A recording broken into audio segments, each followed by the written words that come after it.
All right. Welcome to another episode of Deal Flow Friday. I'm your host, Dave Moghavem. Today we have another multifamily market monologue. Talk about a few themes and trends I'm seeing as we wrap up Q1 of 2026. Before I begin, I want to thank everyone for continuing to listen to the pod. Love the feedback. Love the praise. We have a few really impressive guests lined up. Some you'll definitely recognize in the next few weeks. So I'm excited to have them on, excited to hear what you guys have to say, and love the community we're building here, where we get deep in the weeds, we talk shop, talk about what you can know today to be successful today. And that's what I love about the pod. That's the energy that I want to have, candid, real feedback, boots on the ground. So to just keep the spirit going, we're going to do another monologue for today on just what I'm seeing out there, some trends, and we'd love to hear your guys' feedback after listening. So feel free to reach out at any point. Don't forget to subscribe. I always got to say that. And let's dive into it. Look, the first thing I got to talk about is I'm sick of talking about rates at this point. I know everyone's tired about talking about rates, but I'd be doing you a disservice if I didn't start here. So let's talk about rates. Everything pretty much in real estate is flowing through the movement of rates. And what I'm noticing is what we've actually talked about in a few previous podcasts and a few previous monologues. And that's a theme that SOFR-based financing is starting to really come back in favor. So let me set the stage a bit. SOFR right now is at 3.67%. The 10 years at 4.4%. The 5-year, which is what I track the most, is 4.1%. So this is what we've been talking about in the past few monologues, few episodes about how the switch from people borrowing based on treasuries versus borrowing based on overnight rates and transitional financing is really starting to turn. We're hitting that inflection point where variable debt and low credit spreads are actually making more sense and may shake out soon to be the cheaper cost of capital. And we're already seeing this shift as well with buyers underwriting this strategy in their cap stack. And what I'm noticing too is even sellers are preferring to pick the buyers who are underwriting this way. Why? Because with this movement and volatility in treasuries that not only affect rates, but affect proceeds and their sizing based on collections today, you're seeing a lot of deals having false starts for the buyers who are using perm financing and treasury-based financing in order to capitalize a deal. So sellers are starting to get more privy to that. They're saying, oh, what financing are you using?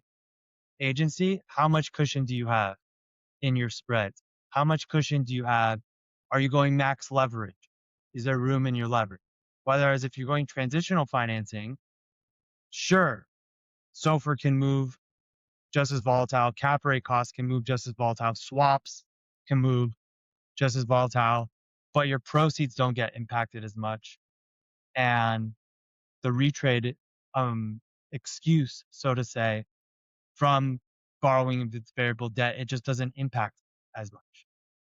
One thing I'm noticing that really set this for me and really gave it this tell is in the last few years when treasuries spiked 30 bips, 40 bips, like what we saw a couple of weeks ago, last few years, cap rates were moving bip for bip. Offers were moving bip to bip.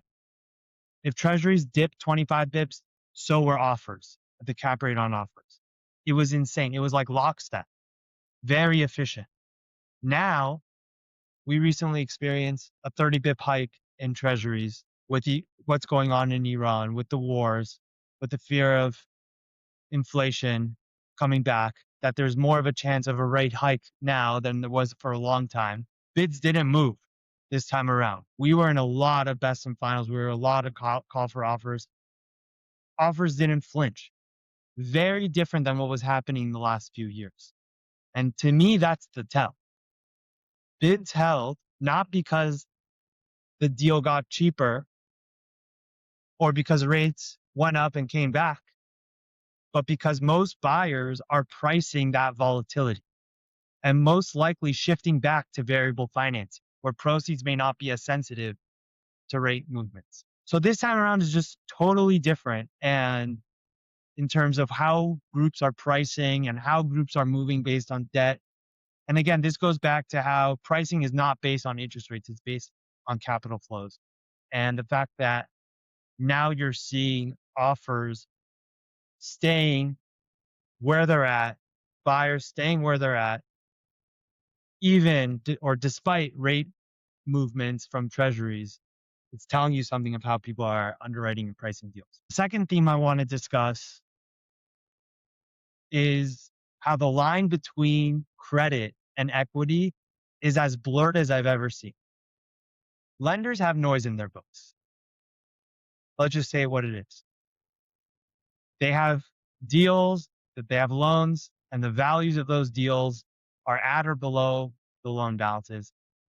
And lenders are now starting to get very creative.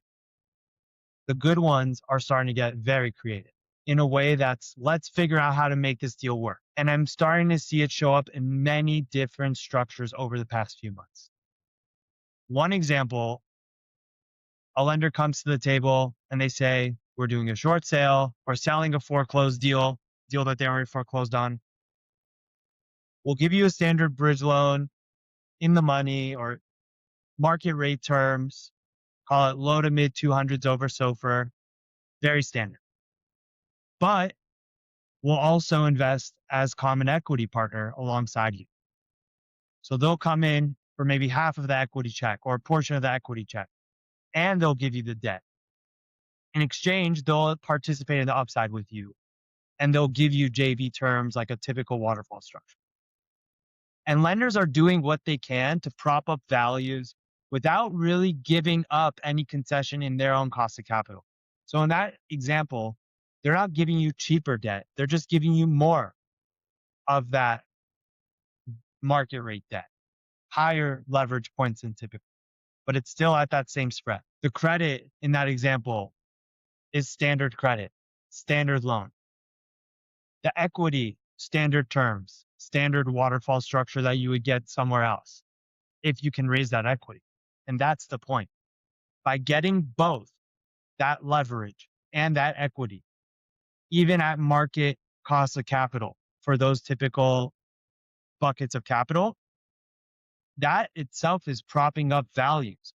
They're filling that cap stack to where now the operator and the buyer only needs to fill a small sliver of equity to get behind all that or alongside all of that for the equity on the equity side. And in an environment where there's more constrained common equity, it makes the deal attractive and will make buyers pay a premium knowing they have less equity to raise. And another flavor we're seeing is lenders, again, participating in the profit structure. The lender who's the seller is saying, look, we'll give you a lower price, but we want a slice of the upside when you exit. Maybe 25% of the profits after a certain basis. And the buyer gets in at a lower cost basis. The deal is now more downside protected at that lower basis. The buyer gives up some upside in order to protect that downside on the deal. The lender, meanwhile, gets to participate in a chance to recoup their losses if they were to sell at a haircut. Now, both of these structures share a common thread, and it's a very important point to make. The credit side of the capital stack believes enough in the asset to take equity risk that they usually never take. Lenders traditionally want their coupon and their principal, and then if they take a haircut, so be it. Take their coupon, have a principal, recurring cash, move on. Equity risk is not usually their cup of tea or part of their appetite. But when a lender starts asking for equity participation, that's signaling that lenders feel optimistic about what's to come.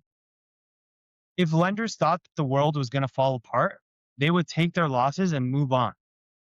But instead, they're saying, hey, I really don't want to take this loss because I know if I just hold on a little longer, things could get better. And so what do? They do what they have to do, which is sell, maybe because of their fund mandates are forcing them to, but they're also participating in some of the equity.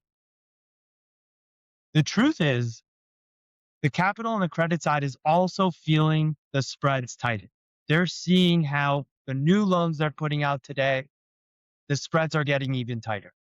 And they know that this is the writing on the wall, that it's starting to come into pref and mez and soon into common. And they need to hit their returns. So to me, it feels like credit coming into the equity side of the stack is helping these credit funds even get to the returns they need to get to in the first place.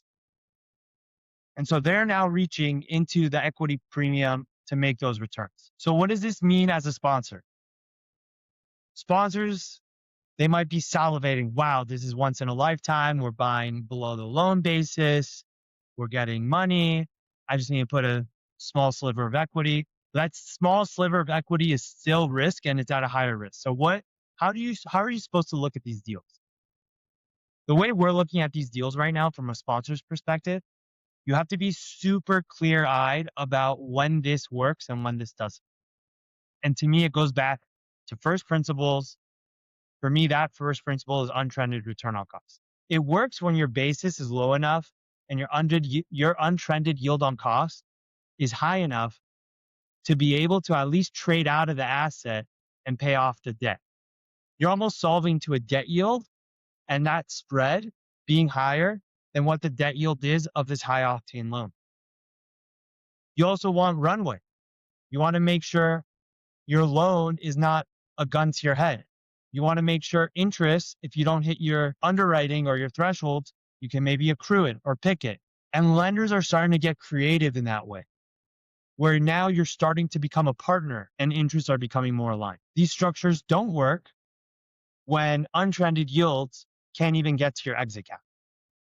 And you have to bank on rent growth and bank on hitting your numbers and not miss, because any deal that you put through with this type of structure from the lenders, it's going to have a high IRR. Short, small equity check, short hold period, high leverage. IRR is not the metric to look at. Anything's going to look nice with a high IRR. You have to look at untrended numbers. You have to look at untrended yield on cost.